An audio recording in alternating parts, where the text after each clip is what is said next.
আপনি কি জিও ফাইবার নেবেন?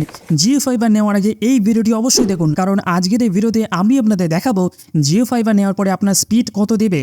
কারণ আমি গত 2 মাস ধরে জিও ফাইবার ইউজ করছি এবং আমার কি এক্সপিরিয়েন্স সেটাই আজকে আমি আপনাদের সঙ্গে শেয়ার করব। তো আমি আপনাদের কম্পিউটার স্ক্রিনে নিয়ে যাব। তো আপনারা আমার কম্পিউটার স্ক্রিনে দেখতে পাচ্ছেন, আমি সবার প্রথমে আপনাদেরকে জিও ফাইবারের যে স্পিড টেস্ট সেটা স্পিড টেস্ট করে সবার প্রথমে আমি আপনাদেরকে দেখাবো। তো স্পিড টেস্ট করার জন্য আমি এখানে একটা ওয়েবসাইটে সার্চ করব, ওকলা স্পিড টেস্ট। তো ওকলা স্পিড টেস্ট এই ওয়েবসাইটটা আমি ওপেন করব। এটা ওপেন করার পরে কিন্তু এই ওয়েবসাইটের মাধ্যমে কিন্তু আপনি আপনার ইন্টারনেটের স্পিড এখান থেকে চেক করতে পারবেন। তো এর জন্য আমি এখানে গো যে অপশনটি আছে এখানে আমি ক্লিক করব। তো স্পিড টেস্ট কিন্তু কমপ্লিট হয়ে গেছে। আমার এখানে স্পিড যেটা দেখিয়েছে, ডাউনলোড স্পিড 31.88 Mbps আর আপলোডিং স্পিড 32.41 Mbps। তো এটা হলো স্পিড টেস্টের রেজাল্ট। তো এইবারে আমি আপনাদের অ্যাকচুয়াল স্পিড কত সেটা দেখাবো।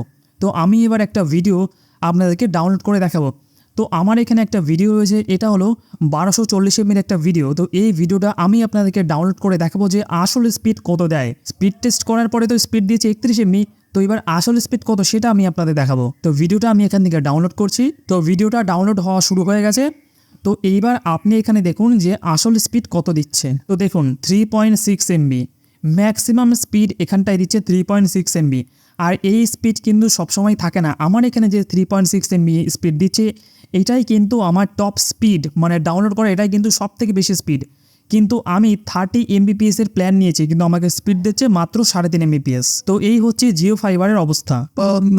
আর এই স্পিড কিন্তু সবসময় থাকে না, কারণ প্রত্যেক দিন রাত হলেই কিন্তু এই স্পিড কমে যায়। 1 Mbps, 1.5 Mbps বা 2 Mbps হয়ে যায় রাতের স্পিড। তো জিও ফাইবারের কিন্তু এক্সপিরিয়েন্স আমার একদমই বাজে। তো এই তো ছিল ডাউনলোড। চলুন এবার আমি আপনাদেরকে একটা ভিডিও আপলোড করে দেখাচ্ছি যে আপলোডের স্পিড কত দেয়। তো আপনি এখানে সবার নিচে দেখতে পাচ্ছেন যে আপলোডিং স্পিড কত। তো আমার কাছে যে ভিডিওটা ছিল সেটা হচ্ছে 1240 MB একটা ভিডিও। তো আপলোড এখানে হচ্ছে, তো অ্যাকচুয়াল আপলোডের সময় কত স্পিড সেটা এখানে দেখা যাচ্ছে না, বাট কতক্ষণ সময় লাগবে সেটা কিন্তু এখানে দেখাচ্ছে 6 মিনিট মাত্র লাগবে। তো 1240 MB একটা ভিডিও, তো এখানটায় সময় দেখাচ্ছে 5 মিনিট লাগবে। তো আপলোডিং স্পিড মোটামুটি ঠিক আছে, আপলোডিং স্পিডে কিন্তু খুব একটা প্রবলেম নেই। তো বন্ধুরা এই ছিল জিও ফাইবারের অ্যাকচুয়াল স্পিড কত আর স্পিড টেস্টে কত দেখাচ্ছে। এছাড়াও আমি যে প্ল্যান নিয়েছিলাম সেটা 30 Mbps এর প্ল্যান নিয়েছিলাম। তো বন্ধুরা এই ছিল আজকের ভিডিওটি যদি আপনাদের ভালো লাগে তাহলে একটি লাইক দিন, শেয়ার করুন আর আমাদের এই চ্যানেলটিকে সাবস্ক্রাইব করতে কিন্তু ভুলবেন না, তাহলে কিন্তু আমরা অনেক মোটিভেশন পাবো।